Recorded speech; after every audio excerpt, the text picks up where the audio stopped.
62 నుంచి కాస్తున్నా, చిన్నప్పటికి పొల్లగాడి నుంచి. దాదాపు 40-50 ఏళ్ళ నుంచి మేకలు కాస్తున్నావు. అప్పటి నుంచి ఇదే ఫస్ట్ టైం నీకు? ఫస్ట్ టైం ఇదే. నాకు జరగాలి చిరుతపులి కనవాడు.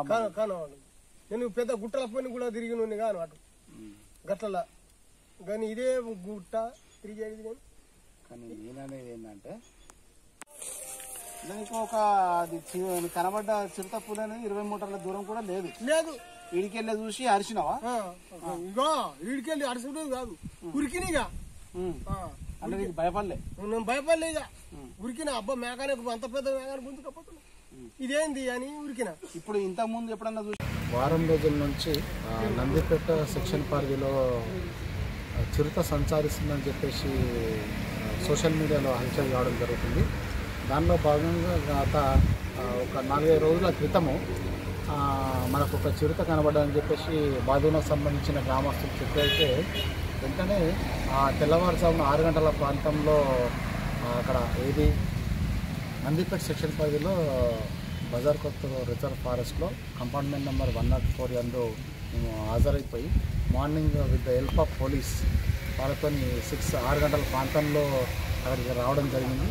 ఆ ప్రాంతంలో మేము కొన్ని సంచరించినటువంటి ప్లేసుల్ని తీసుకొని పగ్ మార్క్స్ కలెక్ట్ చేస్తే ఆ పగ్ మార్క్స్ అనేది కంప్లీట్గా అది క్యాట్ ఫ్యామిలీ అయినప్పటికీ, అంటే క్యాట్ ఫ్యామిలీ మీన్స్ అడవి జంతువుకు సంబంధించింది, కానీ అడవి పిల్లిగా నిర్ధారించింది.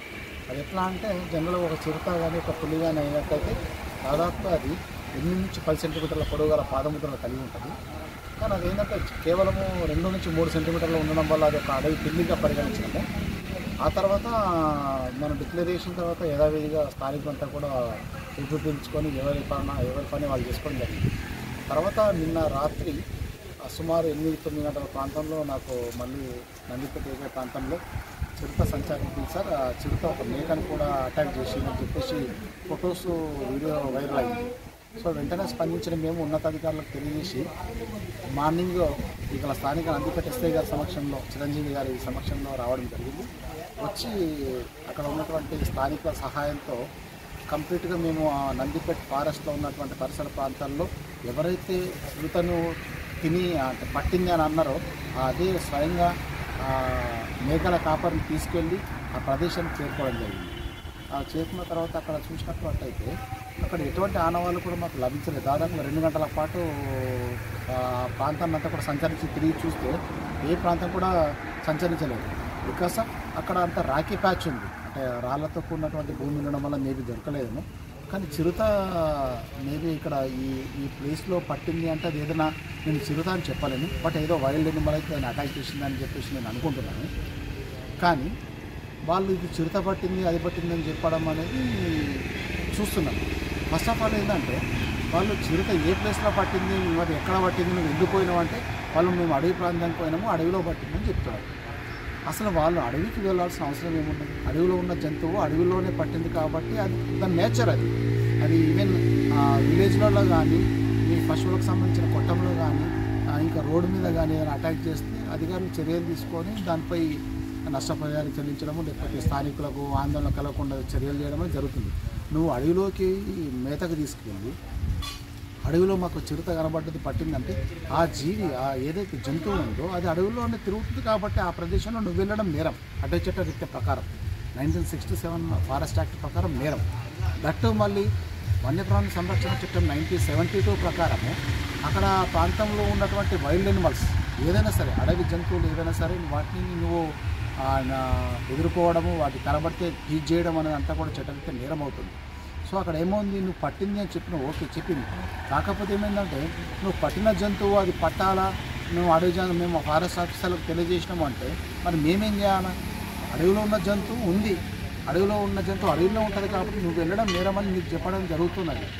మేమేమంటున్నాము, కొందరు రైతులు భయపడి ఏమంటారు, చాలాసార్లు మనకు చాలా రకాల ఫోన్లు వచ్చేసి సార్ ఈ ఏరియాలో ఫోన్ పులి తిరుగుతుంది సార్ మేము ఎట్లా అది అంటే నేను ఒకటే చెప్తున్నా అందరికీ దయచేసి మనం ఏంటంటే అడవిలో తిరగాల్సిన జంతువులను అడవిలో తిరగనియండి. అది కేవలము ఊళ్ళల్లోకి వచ్చేసి మీకేమైనా ఎటువంటి ఇబ్బంది కలిగిస్తే మేము ఉన్నతాధికారుల ఆదేశంలో ఏ చర్యలు తీసుకోవాలో ఆ చర్యలు తీసుకొని మీకు రక్షణ కల్పిస్తాం. ఎట్ ద సేమ్ టైం అని వన్యప్రాణులకు కూడా రక్షణ కలిగిస్తాం. అంతేగాని అడవిలోకి మేమే తీసుకోవాలంటే నేను తీసుకొచ్చి దాన్ని కట్టేసి ఇక్కడ నందిపేటల గ్రామ పంచాయతీలో లేకపోతే పోలీస్ స్టేషన్లో తీసుకొచ్చి కట్టేదలుచుకోలేము. నేను ఫస్ట్ ఆఫ్ ఆల్ వన్యప్రాణి సంరక్షణ చట్టం ప్రకారము మీరు అడవిలోకి వెళ్ళడము నేరము. ఇంకోటి అంటే ఇప్పుడు వాస్తవంగా ప్రజలు ఆశిస్తున్న అంటే ఏంటంటే పులియా కాదా? నేను ఖచ్చితంగా అక్కడ మీరు అడిగిన క్వశ్చన్కి సమాధానం ఏంటంటే అదొక వన్యప్రాణి అని చెప్పగలుగుతా. ఇట్స్ నాట్ లెపర్డా, పులియా, ఇంకేదో జంతువు చెప్పలేదు. ఎందుకంటే నాకు ఎటువంటి ఆనవాళ్ళు దొరకలేదు. గత 4-5 రోజులు ముందు దొరికిన దాని ప్రకారం నేను అడవి పిల్లిగా వర్గీకరించాను. కానీ నేను అది ఇప్పుడు మాత్రం చెప్పలేను. కాకపోతే ఇక్కడ హంటింగ్ చేసింది, ఇక్కడ పట్టుకుంది అంటే అది ఖచ్చితంగా అడవి ప్రాణి. హంటింగ్ ఏ జంతువు అనుకుంటున్నారు మీ? అడవి జంతువు అది ఏదైనా నాట్ క్యాట్ ఫ్యామిలీ అంటే పిల్లి ఫ్యామిలీ, పులి అయితే కాదు.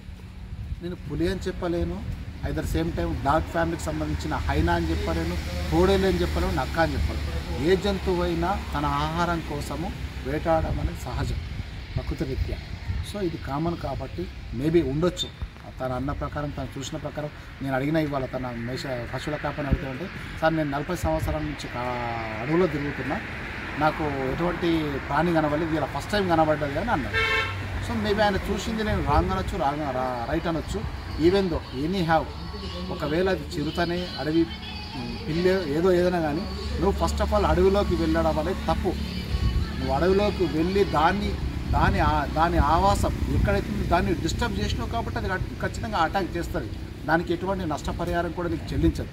ఒకవేళ నీ పశువుల కొట్టంకి వచ్చి ఊళ్ళోకి వచ్చి నేను డిస్టర్బ్ చేస్తే అటవీ చట్టం ప్రకారము నీకు ఒక నష్టపరిహారం వస్తుంది. కాదు కూడదని నువ్వు అడవుల్లో ఉండి నా మేకను చంపింది ఇంకా దాన్ని ఏమో చేస్తా చంపుతా అని అంటే మాత్రం నీకు ఖచ్చితంగా నాన్ బెయిలబుల్ శిక్ష. వన్యప్రాణి సంరక్షణ చట్టం 1972 ప్రకారం నాన్ బెయిలబుల్ గురించి నీకు దాదాపు 5 సంవత్సరాల జైలు శిక్ష ఉంటుంది. తర్వాత నీ జీవితం కూడా అల్లకల్లోలం అయిపోతుంది.